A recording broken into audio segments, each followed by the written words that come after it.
Assalamu alaikum warahmatullahi wabarakatuh. Dear students, welcome to our class once again. Today we are going to study Geometry of Standard 9. In this practice set 1.3, question number 2. In our previous video, we have solved question number 1 of practice set 1.3. That was our part 1. तो dear students, last video में हमने practice set 1.3 का part 1 यानी question number 1 solve किया था तफसील से। आज हम सॉल्व करने जा रहे हैं प्रैक्टिस सेट 1.3 स्टैंडर्ड 9 ज्योमेट्री का क्वेश्चन नंबर 2। क्वेश्चन नंबर 2 दिया गया है, राइट कन्वर्सेस ऑफ फॉलोइंग स्टेटमेंट्स। मदद झेल बयानात के अक्स लिखिए। तो पहले हम जानेंगे कि कन्वर्सेस यानी अक्स क्या होते हैं। कोई एक स्टेटमेंट होता है ज्योमेट्री का, तो उस स्टेटमेंट को कन्वर्स में कन्वर्ट करने के लिए, अक्स बनाने के लिए पहले उसको मशरूत बयान यानी कंडीशनल स्टेटमेंट में कन्वर्ट करना होता है, बनाना होता है। दो पार्ट होते हैं। देखिए यहां पर मैंने जिस तरह से यहाँ क्वेश्चन लिखा हुआ है statement, the alternate angles formed by two parallel lines and their transversal are congruent. The alternate angles formed by two parallel lines and their transversal are congruent. Urdu वाले देखें, दो मुतवाजी खुतूत, दो मुतवाजी खुतूत और उनके खते तकाता से बनने वाले मुतबादिला ज़ाविये मुतमासिल होते हैं। हम जानते हैं मुतबादिला ज़ाविये z की शक्ल में होते हैं, in the form of z alternate angles. तो इसको पहले हमें एक जनरल स्टेटमेंट है, जनरल बयान है, इसको हमें कंडीशनल यानी मशरूत बयान बनाना है। तो आंसर हमारा शुरू होता है, पहले हम इसको कंडीशनल यानी मशरूत बयान बनाते हैं। देखिए मैंने कैसे बनाया, इफ और देन का इस्तेमाल करना होता है। यहाँ पर देखिए, यहाँ पर हमने इफ का इस्तेमाल किया है और यहाँ पर देन का इस्तेमाल किया है। If alternate angles formed by two lines and their transversal are congruent, then two lines are parallel. एक बार फिर देखिए, if alternate angles formed by two lines and their transversal are congruent, then two lines are parallel। ये हो गया इस बयान का, हमने कन्वर्ट किया कंडीशनल स्टेटमेंट में। उर्दू वाले देखें, आपका बयान था दो मुतवाज़ी खुतूत और उनके खते तकाता से बनने वाले मुतबादिला ज़ाविये मुतमासिल होते हैं। अब उसको मशरूत बयान बनाना है अगर और तब का इस्तेमाल करते हैं। अगर दो खुतूत और उनके खते तकाता से बनने वाले मुतबादिला ज़ाविये मुतमासिल हों, तब दो खुतूत मुतवाजी होते हैं। ये पहला काम, कंडीशनल स्टेटमेंट मशरूत बयान हमने बना लिया। अब इसको कन्वर्स बनाना है। कन्वर्स होता क्या है, देखिए मैं एक आमतौर पर एक जनरल बयान बताता हूं। अगर उस्मान ईमानदार है तब सच बोलता है, अगर उस्मान ईमानदार है तब सच बोलता है। अब इसका अक्स क्या होगा, कन्वर्स क्या होगा, अगर उस्मान सच बोलता है तब वो ईमानदार है। अगर उस्मान सच बोलता है तब वो ईमानदार है। तो पहला बयान क्या था, अगर उस्मान ईमानदार है तब सच बोलता है। अक्स क्या हो गया, अगर उस्मान सच बोलता है तब वो ईमानदार है। तो इफ के बाद जो पार्ट होता है स्टेटमेंट का, उसको हम एंटीसीडेंट कहते हैं। देखिए यहां पर मैंने लिख के रखा है, एंटीसीडेंट कहते हैं। इफ के बाद जो पार्ट आता है एंटीसीडेंट है और देन के बाद जो पार्ट आता है वो कॉन्सिक्वेंट है।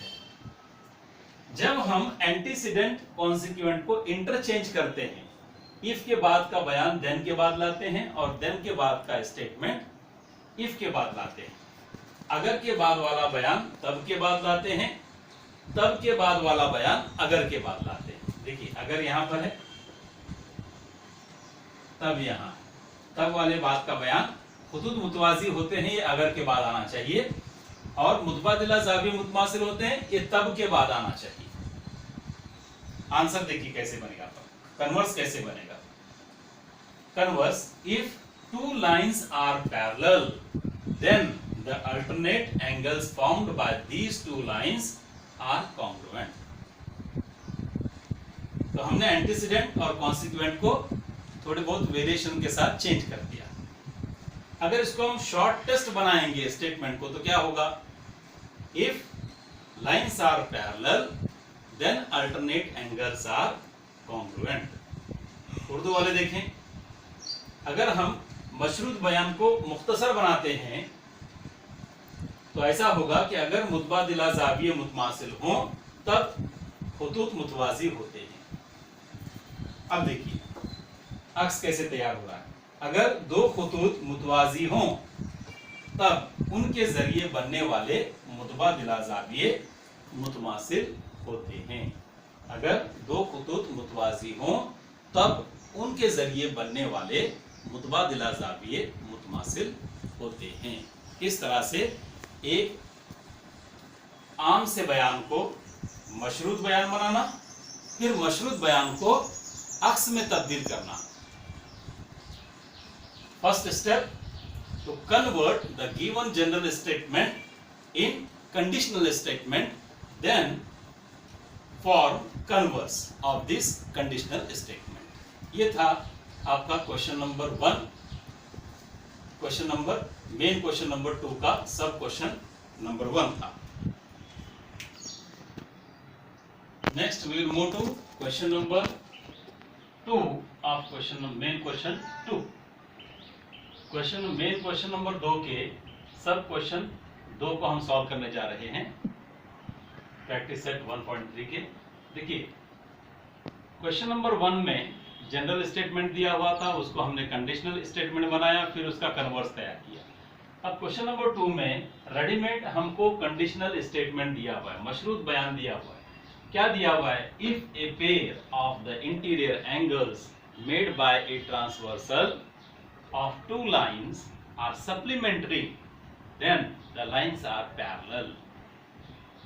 उर्दू वाले सुन लें, अगर दो खुतूत और उनके खते तकाता से बनने वाले दाखिला ज़ावियों की एक जोड़ी मुतमासिल हो तब वो दो खुतूत मुतवाजी होते हैं। तो ये मैंने ट्रांसलेट किया है, हो सकता है आपके उर्दू बुक में थोड़ा बहुत डिफरेंस हो, लेकिन स्टेटमेंट का मफहूम यही है। अब देखिए इसे डायरेक्टली हम कन्वर्स में कन्वर्ट कर सकते हैं, क्योंकि ये एक मशरूत बयान कंडीशनल स्टेटमेंट दिया हुआ है।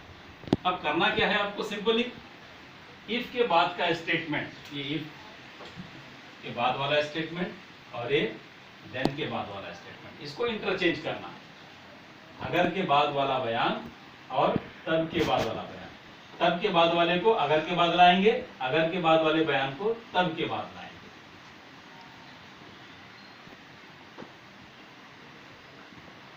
If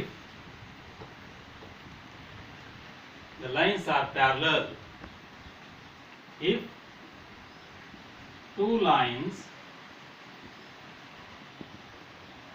are parallel,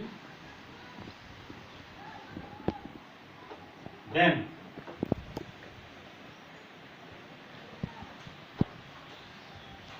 if two lines are parallel, then alternate angles, then a pair of alternate angles, then आप ऐसे लिख सकते हैं, then alternate angles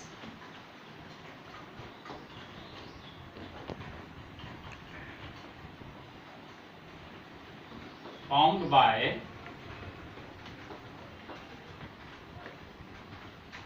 these two lines are supplementary.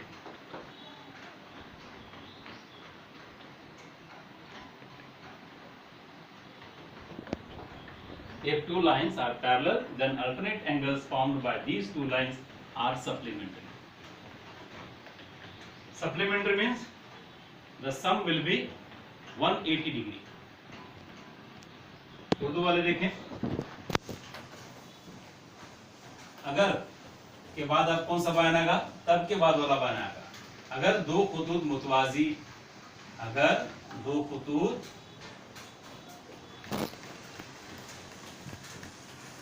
मुतवाजी हों तब इनके जरिए, यानी दो खुतूत के जरिए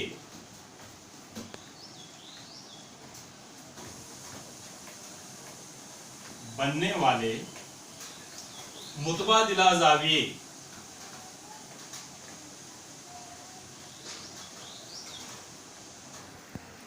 या मुतबादिला जावियों की जोड़ी मुतम्मिम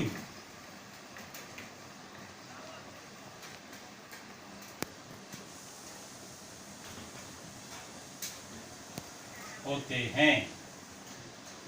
मुतम्मिम होना यानी उन दोनों जावियों की जमा 180 दर्जे होती है। ये था हमारा क्वेश्चन नंबर 2। अब इसके बाद हम क्वेश्चन नंबर 3 सॉल्व करेंगे।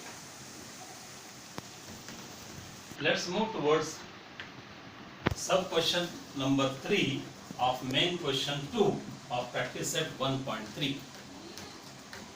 मेन क्वेश्चन 2 के सब क्वेश्चन 3 को सॉल्व करते हैं। यहाँ पर कंडीशनल स्टेटमेंट नहीं दिया हुआ है, मशरूत बयान नहीं दिया हुआ है। यहाँ बयान दिया हुआ है the diagonals of a rectangle are congruent. बहुत ही इंपॉर्टेंट प्रॉपर्टी है ये रेक्टेंगल की। बहुत सारे प्रॉब्लम सॉल्व करते वक्त ये प्रॉपर्टी हम यूज भी करते हैं। उर्दू वाले देख लें, मुस्ततील के वितर मुतमासिल होते हैं। ये बहुत ही अहम खुसूसियत है मुस्ततील की, जो बहुत सारे क्वेश्चन सॉल्व करने में मददगार होती है। अब इसको पहले बनाना है हमें मशरूत बयान, कंडीशनल स्टेटमेंट, इफ और देन का, अगर और तब का इस्तेमाल करते थे। और ये सेम क्वेश्चन हमने क्वेश्चन नंबर 1 में भी प्रैक्टिस सेट 1.3 के सॉल्व किया। ये कैसे मशरूत बयान बनाना जाता है, कंडीशनल स्टेटमेंट में कन्वर्ट किया जाता है। If a quadrilateral is a rectangle, if a quadrilateral is a rectangle, then its diagonals are congruent। अगर कोई जो अरबतुल अज़ला मुस्ततील हो, अगर कोई ज़रबतुल अज़ला मुस्ततील हो, तब उसके भीतर मुतमासिल होते हैं। अब इसका कन्वर्स यानी अक्स लिखना है, तो करना क्या है, इफ के बाद वाला बयान देन के बाद लाएंगे, देन के बाद वाला बयान इफ के बाद लाएंगे, अगर के बाद वाला बयान तब के बाद, तब के बाद वाला बयान अगर के बाद। अगर थोड़ी बहुत वेरिएशंस जुमले के लिहाज से करनी पड़ती है तो करनी चाहिए। अब देखिए इंग्लिश का बयान लेते हैं पहले। If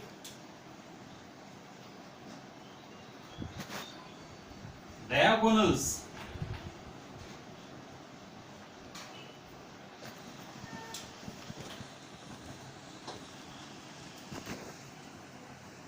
are congruent,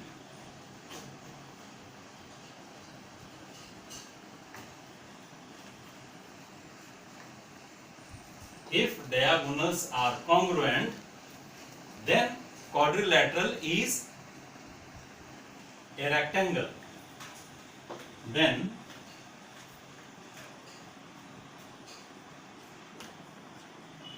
the quadrilateral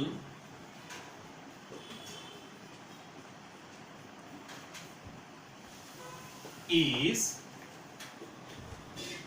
a rectangle।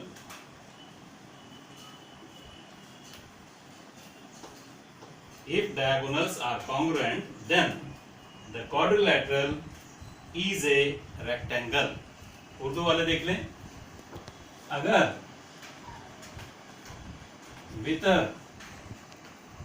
वित्र मुतमासिल हों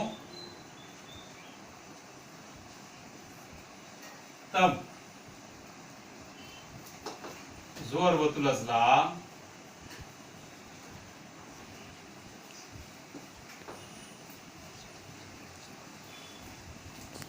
एक